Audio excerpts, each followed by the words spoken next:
Bien le bonjour ou le bonsoir à tous et toutes. Mon Dieu, cette présentation, c'est de pire en pire, hein. Bah, merci pour les personnes qui me supportent et qui écoutent, avec assiduité tous les lundis. Pour l'instant, tous les lundis, en tout cas, toutes les choses que je raconte. Elles ne sont pas nécessairement, toutes intéressantes pour tout le monde, mais ça, c'est vous qui choisissez. Je n'oblige personne et comme d'habitude, m'exprimer, en tout cas, moi, ça me fait du bien et c'est déjà ça. Ensuite,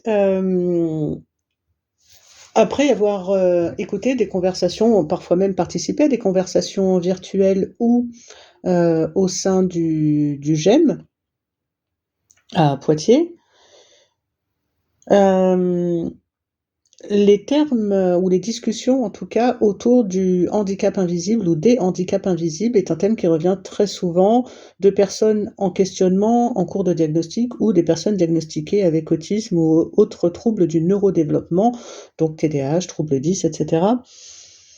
Et non pas que j'en ai marre d'entendre, ce sujet-là, ça me passionne, j'ai pas de problème avec ça, mais j'observe souvent que malheureusement ça tourne, facilement en rond dans le sens où et j'entends les arguments, de tous les côtés, je les accepte, il y a pas de problème avec ça, mais je perçois et j'observe beaucoup d'agacement, d'irritabilité quant au fait de: «Bah oui, mais moi mon handicap il se voit pas, il y a des handicaps qui se voient». C'est sûr.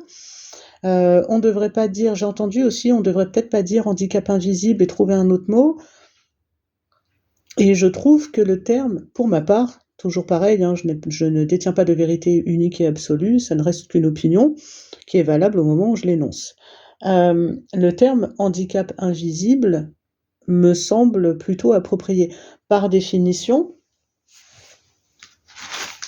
les handicaps invisibles sont des limitations d'activité ou des restrictions de participation à la vie en société causées par des altérations de certaines fonctions physiques, sensorielles, mentales, cognitives ou psychiques et qui ne sont pas nécessairement perceptibles par les autres. Ça semble un peu long comme ça, mais c'est une définition qui me semble plutôt juste. Un handicap invisible l'est parce que non pas parce qu'il est nécessairement méconnu, mais parce que, à l'œil nu, enfin, en croisant une personne dans la rue, c'est un handicap qui va être difficilement perceptible. Une personne malvoyante ou aveugle, si elle n'a pas, imaginons, hein, vraiment de l'imagination, si elle n'a pas de lunettes de soleil, ni de canne, ni de chien d'assistance, je ne suis pas convaincue qu'en la croisant à la boulangerie, on se dise: «Hey, j'ai croisé une personne, elle avait l'air aveugle ou malvoyante».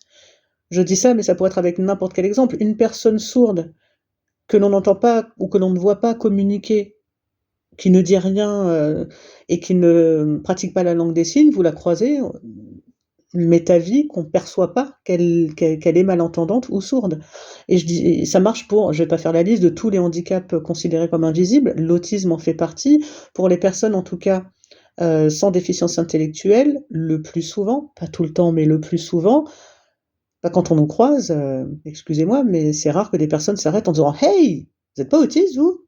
Je suis pas convaincue que ça soit arrivé à un grand nombre de personnes sur le spectre autistique.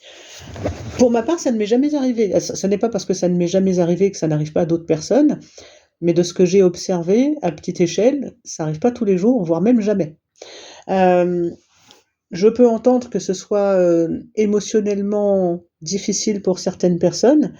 Cependant, il n'y a pas donc que la méconnaissance d'un sujet qui fait que: «Ouais, mais attends, quand même si les personnes savaient» mais si les personnes savaient, honnêtement, je ne ça n'est pas pour les défendre, hein. Je ressemble un peu à l'avocat du diable, mais surtout je mange pas d'avocat, mais hem, une personne, qui semble plutôt adaptée, qui a un langage, qui est plutôt commun ou courant,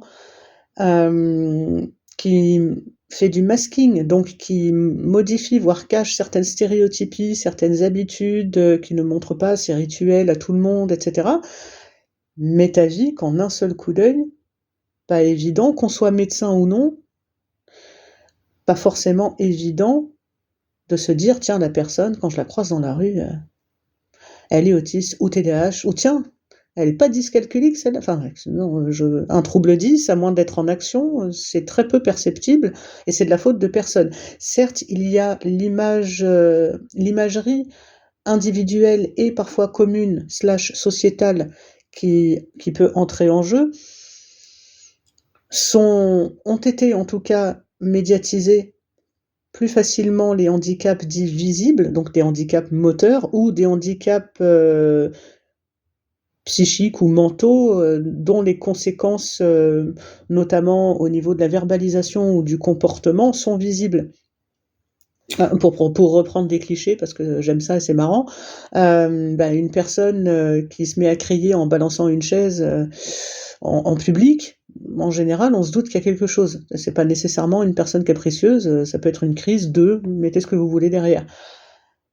Cependant, je rappelle que la plupart d'entre nous, même si on a une anxiété extrêmement sévère, à la limite, pour un œil averti, on peut sembler anxieux, ou agoraphobe, ou oclophobe, ou ce que vous voulez. Par exemple, quand on fait la queue à une caisse.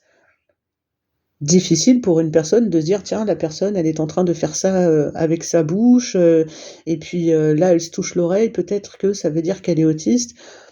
Si on prend un petit peu de recul, je peux comprendre à la fois donc le côté bah oui mais l'autisme ça se voit pas, ça me gonfle, et en même temps de l'autre côté je comprends aussi que bah non, si ça se voit pas, les personnes elles peuvent pas non plus devenir expertes d'un sujet qui en plus est considéré donc comme un handicap invisible.